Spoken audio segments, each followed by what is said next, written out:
नमस्कार दोस्तों, स्वागत है आपका हमारे चैनल साइंटिफाई में। आज हम एक अद्भुत विषय पर चर्चा करेंगे, सूरजमुखी, और यह कैसे रेडियोधर्मी मिट्टी को साफ करने में मदद कर सकता है। सूरजमुखी केवल एक खूबसूरत फूल नहीं है, बल्कि यह वैज्ञानिक दृष्टि से भी काफी महत्वपूर्ण है। आइए इस विषय पर गहराई से जानें। सूरजमुखी, जिसका वैज्ञानिक नाम हेलियंथस एनुस है, एक पौधा है जिसे अपने बड़े चमकीले पीले फूलों के लिए जाना जाता है। यह पौधा न केवल अपनी सुंदरता के लिए प्रसिद्ध है, बल्कि इसके बीजों से तेल भी निकाला जाता है। सूरजमुखी का पौधा 1.5 से 3.5 मीटर तक ऊंचा हो सकता है और इसके फूल का व्यास 30 सेंटीमीटर तक हो सकता है। यह पौधा मुख्यतः अमेरिका के मूल निवासी है, लेकिन अब यह विश्व भर में उगाया जाता है। रेडियोधर्मी प्रदूषण तब होता है जब रेडियोधर्मी सामग्री वातावरण में फैल जाती है। यह प्रदूषण मिट्टी, पानी और हवा को दूषित कर देता है, जिससे मानव और पर्यावरण पर गंभीर प्रभाव पड़ता है।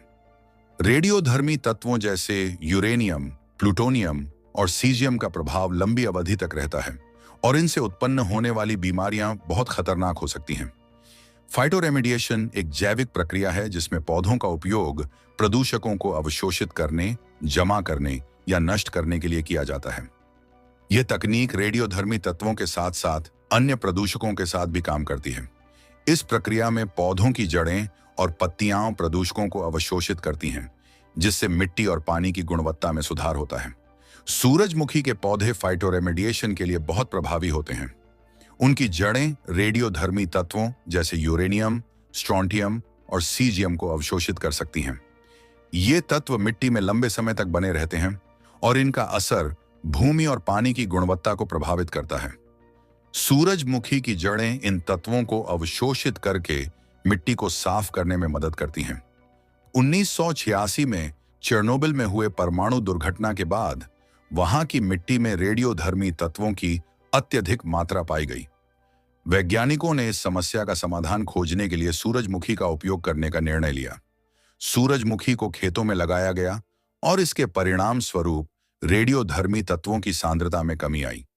यह प्रयोग सफल रहा और यह प्रमाणित हुआ कि सूरजमुखी रेडियोधर्मी प्रदूषण को कम करने में प्रभावी है। फुकुशिमा में 2011 में हुई परमाणु दुर्घटना के बाद वहां भी सूरजमुखी का उपयोग किया गया। यहां भी सूरजमुखी ने रेडियोधर्मी तत्वों को अवशोषित करने में मदद की और प्रदूषण को कम किया।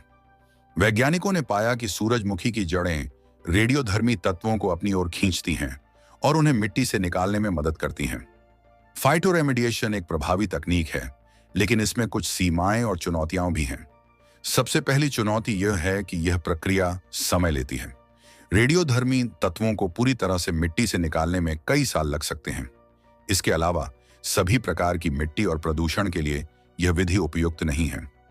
पौधों को नष्ट करना और उन्हें सुरक्षित तरीके से डिस्पोज करना भी एक चुनौती है, क्योंकि इनमें अवशोषित किए गए रेडियोधर्मी तत्वों को ठीक से नष्ट करना आवश्यक होता है। फाइटोरेमिडिएशन के क्षेत्र में अनुसंधान जारी है और वैज्ञानिक नए पौधों और तकनीकों की खोज कर रहे हैं जो इस प्रक्रिया को और भी प्रभावी बना सकें। सूरजमुखी के साथ साथ अन्य पौधों की प्रजातियां भी इस दिशा में शोध की जा रही हैं। जीन तकनीक का उपयोग करके पौधों की क्षमता को बढ़ाने के प्रयास किए जा रहे हैं, जिससे प्रदूषण को जल्दी और प्रभावी ढंग से साफ किया जा सके। सूरजमुखी की खेती केवल रेडियोधर्मी प्रदूषण को कम करने में ही नहीं, बल्कि आर्थिक रूप से भी महत्वपूर्ण है। सूरजमुखी के बीजों से तेल निकाला जाता है, जो विभिन्न खाद्य उत्पादों में उपयोग होता है। इसके फूलों का उपयोग सजावट और अन्य उद्देश्यों के लिए भी किया जाता है। सूरजमुखी की खेती किसानों के लिए एक लाभकारी विकल्प है और यह पर्यावरण की रक्षा में भी योगदान करती है। सूरजमुखी, एक साधारण सा दिखने वाला पौधा, रेडियोधर्मी प्रदूषण से लड़ने में एक महत्वपूर्ण भूमिका निभा सकता है। यह प्रकृति का एक अद्वितीय उपहार है जो हमें अपने पर्यावरण की रक्षा करने का एक नया तरीका प्रदान करता है।